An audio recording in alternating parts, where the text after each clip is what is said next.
c'est Luc de chez Bluefaris Reptile, j'espère que vous allez tous très bien, pour ma part la forme. Aujourd'hui on se retrouve pour la deuxième partie d'une visite chez quelqu'un qui est vraiment là, qui arrête pas de me surprendre, j'ai envie de dire. Donc voilà, c'est une deuxième vidéo qui est en rapport avec la vidéo de la semaine dernière. Donc aujourd'hui on va faire la visite de toute la collection car il est entomologiste. Voilà. C'est ça. Donc pour ceux-là qui n'ont pas vu la dernière vidéo, je vais le laisser se présenter une deuxième fois, du moins. Voilà, bah écoutez, je m'appelle Thierry, je suis entomologiste amateur, je collectionne, j'élève des insectes pour mon plaisir, et puis à l'occasion ça m'arrive de, on va dire, de conseiller les enfants, ou de temps en temps quand on a des professeurs, des écoles qui nous demandent des renseignements, on apporte nos connaissances en tant qu'amateur. C'est trop cool. Ou des gens comme moi, parce que sérieux, je suis surpris de... Pour ceux-là qui n'ont pas vu, je vous mets le lien dans la description de la vidéo de ce qu'il élève en fait. Voilà, comme ça, ceux-là qui n'ont pas vu forcément ce qu'on a fait avant nous, vous allez pouvoir le voir. Bah écoute, je te laisse nous présenter, je sais pas par où commencer, parce que j'arrive, je croyais que c'était vide, et en fait tout est plein. Disons donc qu'on va commencer un peu en rapport par rapport à ce qu'on a vu tout à l'heure, par rapport aux insectes, ce que j'expliquais, c'est-à-dire que moi je fais de l'élevage pour pouvoir récupérer les espèces et pour pouvoir les naturaliser, parce qu'il faut savoir que chez les insectes, comme chez les menthes ou chez les phasmes, quand on les élève, quand on les achète ou on veut les collectionner, malheureusement on les trouve souvent secs. Et quand ils sont secs, on ne peut pas les présenter, enfin c'est assez délicat à étaler, on va dire à présenter. Donc il est souvent plus facile d'élever des espèces, des insectes vivants, et ensuite une fois qu'ils meurent, ou quand on a décidé que voilà, c'était temps qu'ils aient fini, on les récupère pour justement les naturaliser et pouvoir les présenter en collection. Souvent vous verrez dans les musées, des collections, des choses comme ça. Il faut savoir que la collection d'un insecte ou la collection d'un papillon, enfin les insectes en règle générale, c'est aussi du travail, ça demande beaucoup de travail, de conditions, de présentation. Donc là, je vais vous présenter... Je suis en train d'halluciner, moi, là, je vais vous présenter ce qu'on appelle les menthes, en règle générale. Là, vous avez une menthe verte et une menthe émeraude que vous avez pu voir. Et vous remarquerez que même séchées, elles sont gardées leur aspect naturel. C'est clair. Voilà. Et après, tu peux aussi t'amuser à leur mettre les pattes comme tu veux. Voilà, tout à fait. Bon, l'idéal est de pouvoir les présenter dans leur position naturelle. Mais c'est pas toujours évident, hein. Dans certains cas, on peut pas faire... Et donc là, t'as quoi? T'as les mus? Et ça, ce sont les mus de la femelle d'Heteropteryx que tu avais vu la dernière. Ah ouais. Elle est quand même beaucoup plus petite que celle qu'on a vue en bas, quoi. Tout à fait, mais je vais t'en montrer dans la collection où justement les personnes pourront se juger de... Comme dit, on va faire quand même le plus possible, parce que si on prend à chaque fois 20 minutes par tiroir, on n'en a pas fini. Voilà. Alors je vais vous montrer ce que donne... Il a tout de rempli.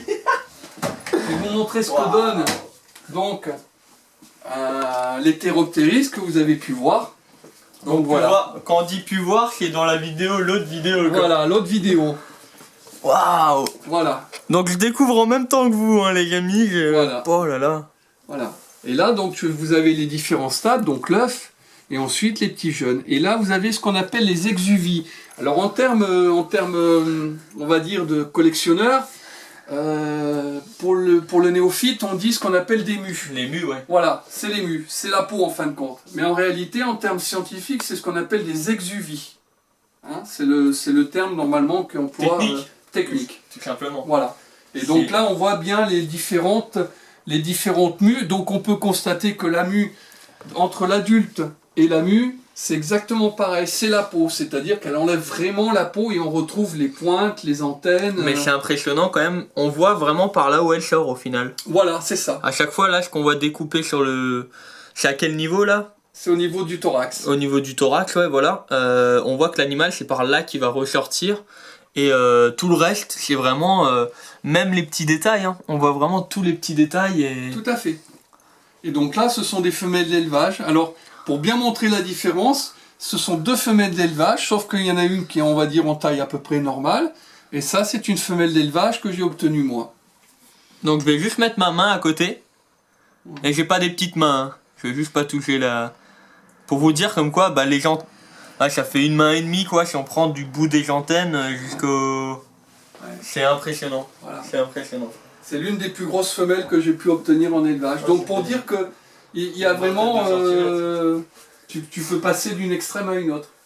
Donc ça, c'est ce qu'on appelle les phasmes. Alors je vais vous en présenter d'autres. C'est le même principe, hein, ça s'élève. J'ai lu le cas, je les ai là. Voilà, elles sont là. Donc là, c'est pour vous présenter l'Acrophylla fulfingi. Voilà. C'est pas l'un des plus grands phasmes qui existent, il y en a des plus gros, mais c'est quand même une espèce qui est quand même relativement grande. Ouais, alors pareil, c'est le même principe. Là, tu as une femelle de taille, on va dire classique, et ça, c'est une femelle que j'ai pu obtenir en élevage. Qui est quand Et même là, tu as toutes les égluvie. Voilà, tout à fait. Et là, tu as les mâles à côté alors? Voilà, ce sont les Mâles mâles. et femelles. Voilà. Donc pour ceux-là qui n'ont pas forcément vu la vidéo de la semaine dernière, les mâles sont toujours plus petits. Que les femelles. Voilà. Donc, purée. Et tout ça, et alors les égluvie, comment tu les obtiens comme ça? Tu vas... Ben, je les récupère. Tu les récupères et après, il faut que tu fasses quelque chose avec? Ou tu les fais... T'as juste à les étaler, t'as juste à les présenter. Parce que c'est une peau qui est très fine. Oui, hein. ça casse facilement. Donc, dès qu'elles sont sorties, je te montrerai, j'ai ce qu'on appelle un humidificateur. Nous, on utilise un humidificateur pour justement permettre d'humidifier les insectes quand ils sont secs. Et donc les muches, je les mets dedans quand elles sont trop secs, délicatement, et je les humidifie pour justement qu'elles rechopent de l'humidité. Pour les travailler. Voilà, pour ensuite pouvoir les travailler. Parfois, on ne peut pas les travailler comme on veut, parce que c'est en fonction de l'animal, comment il est sorti. Hein. C'est pas toujours... Exactement. c'est pas toujours très très simple. Hein. Et là, à chaque fois, tu déploies une aile. Tout à fait. Pour montrer... c'est vraiment... Pour et elle en a montrer quand même deux, c'est juste pour montrer. Oui, tout à fait. Tout à fait. Ouais, ça fait Alors par contre, par rapport aux espèces qu'on a pu présenter comme les Pteropteryx, cette espèce-là, la femelle est pas terre, c'est-à-dire qu'elle peut voler comme le mâle. D'accord. Elle peut se déplacer. Celle qu'on avait vue avant en bas, Voilà. la femelle était à terre. À terre. À terre. Voilà. Elle peut pas voler. Voilà, elle peut pas voler. Par contre, celles-ci, elles peuvent voler. D'accord. Voilà. Ça, on va dire, c'est parmi certaines espèces de phasmes. Après, on peut trouver d'autres phasmes. Oui, il y a de tout, je pense. Voilà, il en existe. Celle-ci. Voilà. Vous avez ce qu'on appelle le Ricantha calcarata, pareil, que j'ai élevé. Voilà. Alors après, tu vois, voilà ce qui se passe quand une mue se passe mal. Voilà. Ça là, c'est une mue? Ouais. Purée. Tu vois la peau à côté. Tu as l'animal qui est coincé dans les pattes. Tu vois, les pattes, c'est la peau qui n'a pas réussi à... Mais là, au final, c'est l'animal, mais avec la mue. Voilà, avec la mue. Sur avec les le pattes. reste de mue. Ouais. D'accord.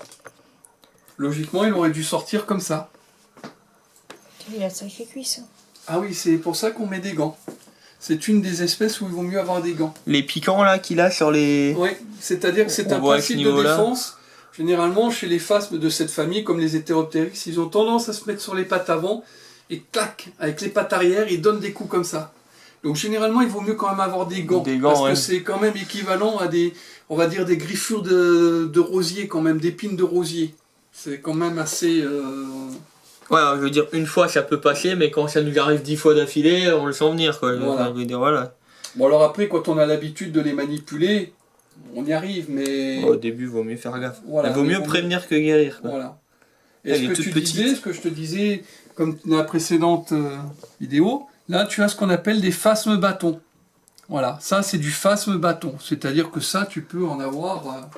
C'est ceux qui se multiplient. ça prolifère à une vitesse Mais extraordinaire. c'est pas pour ça non plus que c'est très facile. Non. Faut arrêter de... Non, il faut quand même certaines conditions. C'est sûr que si tu mets ça dans une boîte et puis tu t'en occupes pas, bah, ils vont crever. Hein. Voilà. Donc pour ceux-là qui veulent quelques infos sur comment pouvoir élever ce genre d'espèces à la maison, vaut mieux voir l'autre vidéo. Voilà. C'est top. Oui, ou demander des conseils, bien se renseigner sur internet maintenant. Vous pouvez toujours passer par moi, et si jamais il y a des choses que je sais pas, je connais quelqu'un qui connaît très bien ce genre. Voilà. Et les chenilles, donc, les chenilles que tu as vues. Ah oui, alors dans la précédente vidéo, j'ai cru voir des vers à soie. Donc Voilà. on donne aux reptiles. Mais en fait non, c'est des chenilles. Voilà, et ça donne ce papillon-là. Ah ouais. Donc là, tu vois... Purée. Ah, c'est une belle taille, hein. Hein? Donc là, par contre, t'es obligé de les maintenir comme ça. Tu peux pas les mettre à plat. Voilà. Mais ça, un jour, si tu veux, si ça t'intéresse, je pourrais faire une vidéo où vous présenter comment on présente des papillons, c'est-à-dire vraiment ce qu'on appelle la taxidermie, c'est-à-dire comment on présente des collections de papillons, comment on étale des papillons, ou comment on va dire on fait de la taxidermie au niveau des insectes, c'est-à-dire comment on évite les abdomens pour justement conserver l'animal. Si ça peut vous intéresser, même voilà. moi en tout cas je trouve ça... Voilà, ce sont des... C'est pas compliqué, mais bon, pareil, c'est toujours pareil, ça demande du matériel. Ça, ce sont des étaloirs, que je me fabrique. Je veux dire, c'est du matériel qui coûte cher. Il vous faut des étaloirs, il vous faut des épingles, il vous faut du papier cristal, il y a des techniques et ça demande du matériel. Et de l'apprentissage. Voilà. C'est pas du jour au lendemain. Là, je vois certaines bêtes, là, je me dis que c'est pas du jour au lendemain que moi je vais faire un... Voilà. Faut pas rêver, bah, surtout que là, ils étaient frais. Donc quand je les ai tués, ils étaient frais, je pouvais les étaler. Mais je vous montrerai après. Il y a ce qu'on appelle, moi je les achète, parce que ça m'arrive, je suis collectionneur quand même. Moi je les achète ce qu'on appelle en papillote. Alors les papillons, on peut les acheter. Passé au four. Voilà. On les a comme ça. Ah ouais. Voilà. C'est-à-dire que ce sont des papillons qui sont secs. Donc il y a des techniques de ramollissement qui permettent justement après de pouvoir les étaler dans de bonnes conditions. Donc justement les humidifier comme tu as dit juste avant quoi. Voilà. Par exemple. Voilà. Je pense qu'il y a d'autres techniques mais ça rentre aussi. Voilà. Et tout ça, ce sont des choses qui demandent du temps. Ça s'apprend pas. Moi j'ai commencé, j'avais l'âge de 8 ans quand j'ai commencé. Ah ouais, je comprends mieux maintenant pourquoi il y a... Parce que sérieusement, il y a combien de tiroirs? Il y en a partout là. Bah disons que là, après je me suis fait mes meubles. Je me suis fait mes meubles entomologiques, c'est-à-dire que ce sont des meubles dans lesquels vous trouverez... voilà. Voilà. Ah ouais. Alors là, on est dans la partie dynaste. C'est quand même... c'est énorme, je veux dire, c'est... Ah, mais il y en a qui... Tu peux les élever, hein. Ça, ce sont des espèces qu'on peut élever, hein, en captivité, hein. Bon, après, ça demande d'autres conditions, hein. Exactement. Ouais. Là, ces espèces-là, ces insectes-là, on les élève dans des vivariums. Tu connais par exemple les origines de... Je sais pas, hein, peut-être que... Bon, la plupart viennent d'Indonésie, Malaisie, Pérou, Guatemala. Bon, généralement Amérique du Sud, Indonésie, on va dire l'Asie. Asie, les plus belles espèces se trouvent en Asie, en Indonésie. On trouve aussi certaines espèces en Australie, mais malheureusement l'Australie a fermé ses portes aux frontières, donc il est très difficile de sortir certaines espèces. C'est le même principe pour les oiseaux. Voilà. On trouve des espèces vraiment magnifiques, mais il y a tellement eu de... C'est de l'abus, hein, comme d'habitude. Voilà. Là c'est pareil, là tu as des bêtes. Voilà. Les couleurs. Voilà. C'est vraiment... Hein. Alors par exemple les golofas, tout ce qui est golofa, tu les trouves au Pérou, ça vient du Pérou. Alors bien sûr, après selon les espèces, ça coûte plus ou moins cher, ça dépend. Après c'est ce qu'on appelle la collection, c'est une collection. Hein. Bon moi je les ai présentés comme ça, d'autres collectionneurs les présentent différemment, mais moi j'ai préféré les présenter comme ça parce que j'abîme pas mes individus. Et là tu vois, là ça c'est donc le mâle et la femelle. Voilà. Et tu vois qu'au final, dans la nature, quelqu'un qui connaît pas, pour moi, c'est deux scarabées différents. Voilà. Mais généralement, dans le cas des dynastes, le mâle a une corne et la femelle n'a pas de corne. Ouais, on le voit même sur les petits. Voilà. C'est-à-dire que le mâle a toujours une défense. Ouais. Alors ça, après, je pourrais te refaire une vidéo, t'expliquer pourquoi ils ont une corne, parce que généralement, ils montent sur la femelle et avec leur tête, ils bloquent la tête de la femelle, ils la coincent de telle façon que la femelle ne puisse pas s'échapper pendant l'accouplement. C'est... Voilà, après il y a plein de... Mais là, il y en a quand même dans la tête. Hein. Là, il y a des scorpions, bon, des espèces classiques. Alors pareil, chez les scorpions, il faut savoir que chez les scorpions qui ont des grosses pinces sont inoffensifs. Enfin, inoffensifs, manière de parler. Au niveau du venin, voilà. Ça je sais, ouais. Par contre, les scorpions qui ont des petites pinces comme ça, très fines, là, c'est mortel.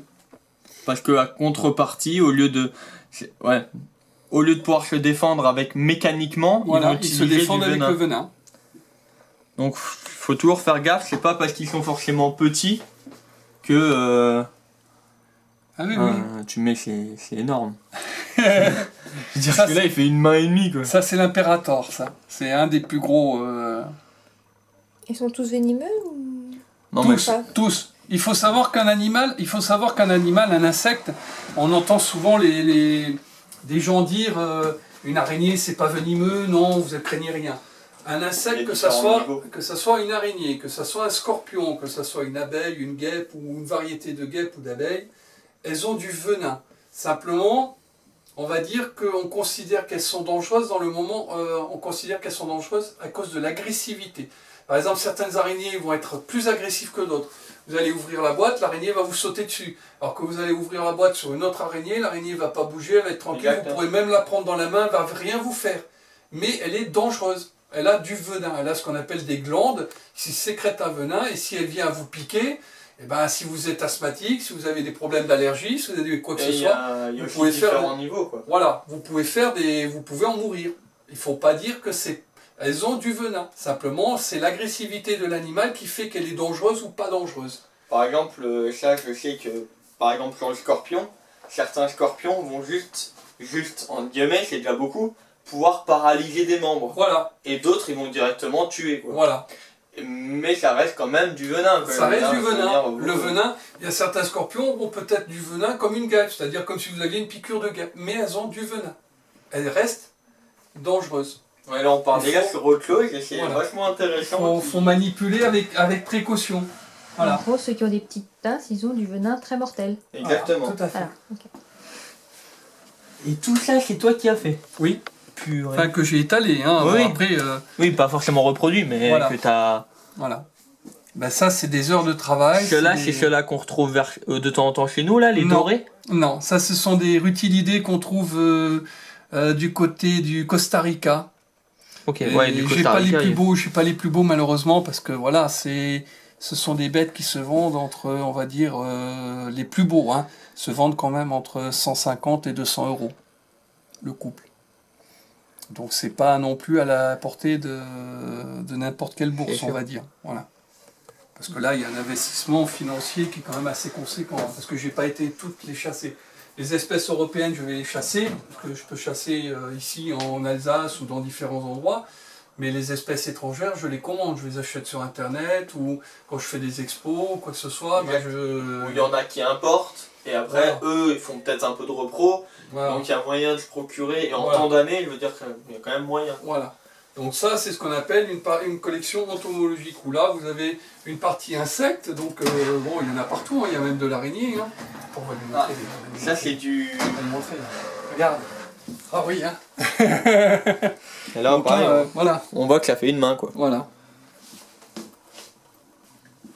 Voilà, c'est pareil, dans les araignées, on pourrait dire beaucoup de choses. Il y a les néphiles, il y a les... Après, c'est un domaine qui est très vaste, hein. Tu pourrais faire 50 vidéos différentes sur chaque... Mais si ça te dérange pas, moi je veux bien revenir. C'est vraiment très particulier. Hein. C'est d'où l'attrait on va dire, de l'entomologie, c'est que tu n'as pas de...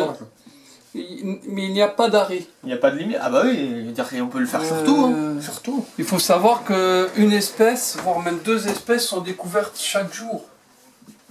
Parce que l'Amazonie, comme certaines régions ont reculé du monde, il y a des espèces qui n'ont pas été encore découvertes. Comme dans parce que, voilà, il y a des endroits que l'homme n'a pas pu encore atteindre parce que les moyens, on va dire mécaniques ou quoi que ce soit, ne leur a pas permis. Mais il existe tous les jours, les scientifiques découvrent des espèces qui étaient inconnues. Ensuite, il y a des espèces ce qu'on appelle qui s'adaptent. C'est-à-dire qu'aujourd'hui, la population humaine est tellement importante, avec les pesticides, avec tout ce que génère l'être humain, ben certains insectes s'adaptent. Il faut savoir qu'un insecte, sachant son taux de reproduction, par exemple, on va prendre l'exemple des menthes ou de certaines espèces, il faut savoir qu'un insecte peut pondre, certaines espèces peuvent pondre jusqu'à 200-300 œufs. Sur ces 200-300 œufs, il y en a peut-être 50 qui vont s'adapter au milieu naturel que l'homme a créé. C'est-à-dire les venins, les pesticides, c'est-à-dire que les insectes vont créer une autodéfense, et à ce moment-là, ils vont créer ce qu'on appelle une sous-espèce. C'est-à-dire qu'ils vont recréer une espèce, mais qui sera totalement différente et qui sera adaptée à cette agressivité que l'être humain a créée. Et ainsi de suite. C'est-à-dire que sur 2-3 générations, un insecte peut s'adapter au milieu dans lequel il vit. Alors qu'un être humain, il lui faudrait peut-être 100-200 ans avant de pouvoir s'adapter. Et encore à une quelconque modification de son milieu naturel. Alors qu'un insecte, la nature le prouve tous les jours, un insecte ou même chez les amphibiens, elles sont capables de s'adapter à des phénomènes naturels plus rapidement que l'être humain. D'où le danger. T'as de l'ambipige? Oui, j'ai de l'ambipige, oui. J'ai quelques ambipiges que j'ai élevés, oui. Je les ai élevés. T'as élevé? Ouais, je les ai élevés. Mais malheureusement, j'ai pas réussi à garder les petits, j'avais séparé la femelle. Donc là, par exemple, on peut en trouver, ça, c'est tout... J'ai envie de dire tout le monde, mais quelqu'un qui veut s'y intéresser peut en avoir. Hein. Tout à fait. Je sais pas exactement quelle espèce que t'as, mais je sais qu'on peut en avoir. C'est la classique. C'est l'ambipiche classique. D'ailleurs, on peut la trouver, je crois, ils en ont sur... je sais pas si la ferme tropicale, je crois. Ils en font, ouais. Je crois que la ferme tropicale en a. Alors le seul inconvénient de l'ambipiche, c'est que c'est très joli, c'est une araignée qui est très délicate, tu peux la manipuler, elle n'est pas dangereuse.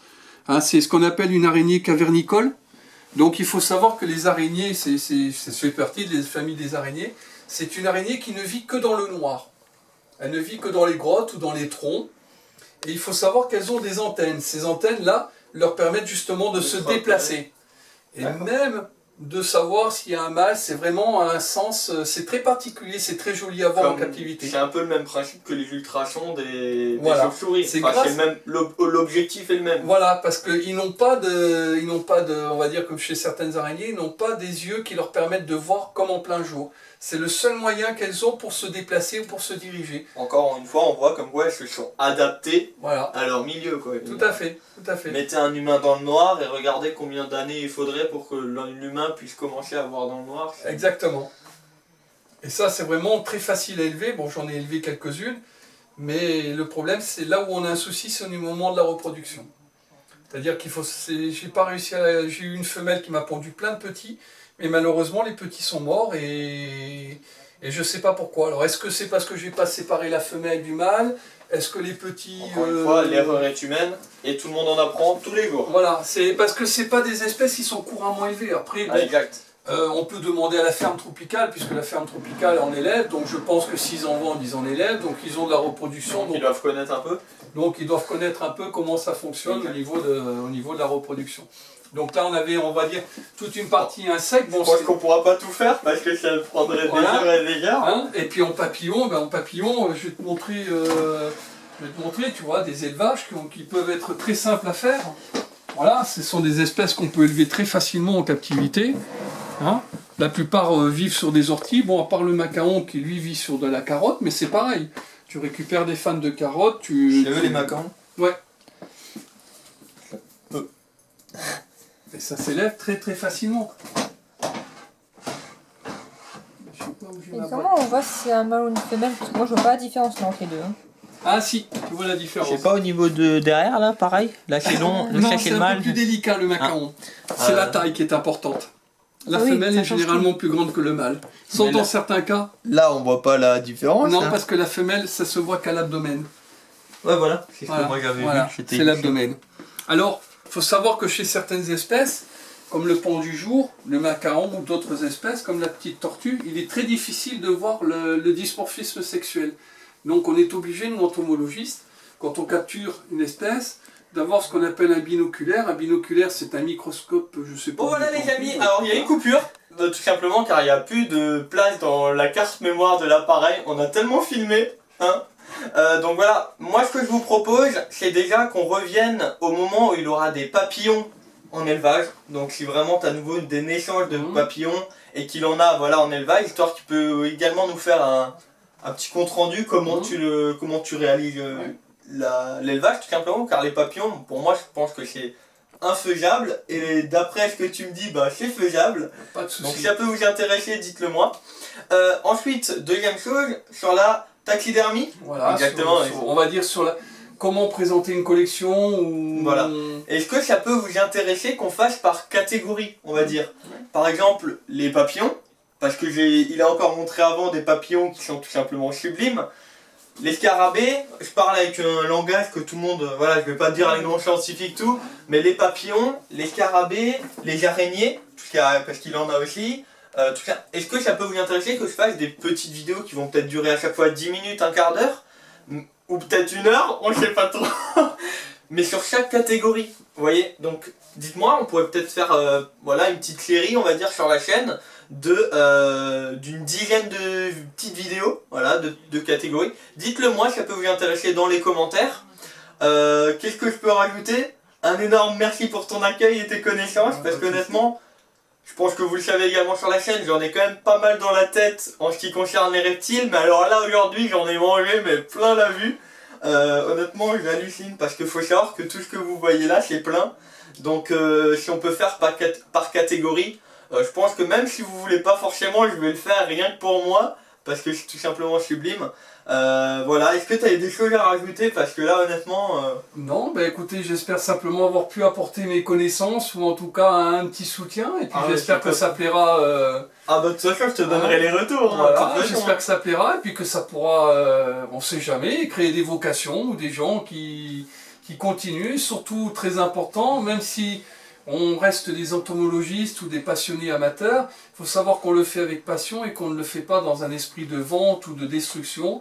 C'est juste parce qu'on a envie de découvrir, c'est un monde qui est fascinant, qui a 1000 facettes, qui a 1000 possibilités, et qu'il faut continuer, par ce genre de blog ou quoi que ce soit, continuer à protéger notre environnement et à protéger ces espèces qui malheureusement font partie de notre équilibre. Sans elles, peut-être que la nature, les arbres et ainsi de suite, n'existerait pas, comme les abeilles pour la pollinisation des fleurs, et que chaque insecte est aussi important qu'un être humain. Voilà. Ouais, c'est comme dit, ça permet. S'il y en a parmi vous qui ont des questions, des choses, même par rapport, d'après ce que tu m'as dit, tu as élevé aussi des scarabées, tout ça. Tout à fait. Si vous avez des questions, vous pouvez très bien passer par moi, et je peux très bien lui poser la question. Premièrement, moi, ça va me permettre d'apprendre. Donc moi je dis pas non à l'apprentissage. Hein. Deuxièmement, vous allez pouvoir potentiellement avoir une réponse, comme il l'a dit, reste amateur. Je veux dire, bon, quand je vois tout ce qu'il a, pour moi, c'est déjà un niveau énorme.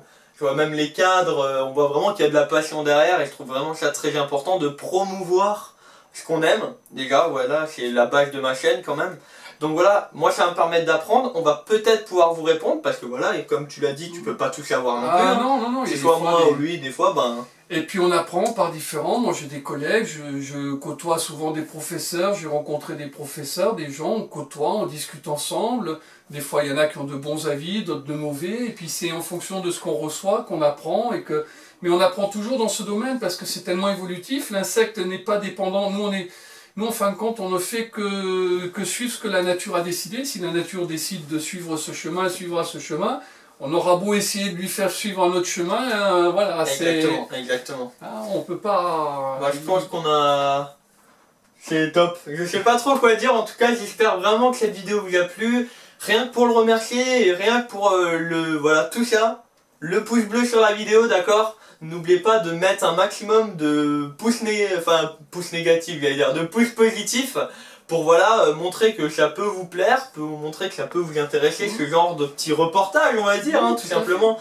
Après, on pourra faire dans ce milieu, il y aura peut-être d'autres milieux par la suite, je vais peut-être rencontrer d'autres personnes, comme on en a parlé avant, des personnes de tes connaissances sur de l'arachnide, donc tout ce qui est araignée, tout ça, ça peut potentiellement venir sur la chaîne.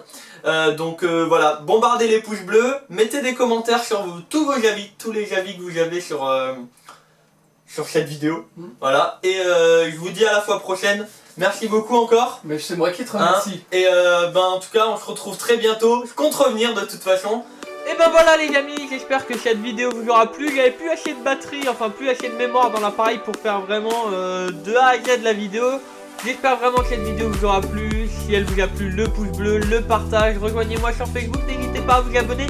Et dites-moi dans les commentaires si vous voulez que je fasse plus souvent des visites dans ce style. Et si vous voulez que je retourne chez lui pour des vidéos sur les papillons et d'autres. J'espère que voilà, à très bientôt. Passez encore une bonne journée, une bonne soirée. C'était Luc de chez Blueface, ciao tout le monde.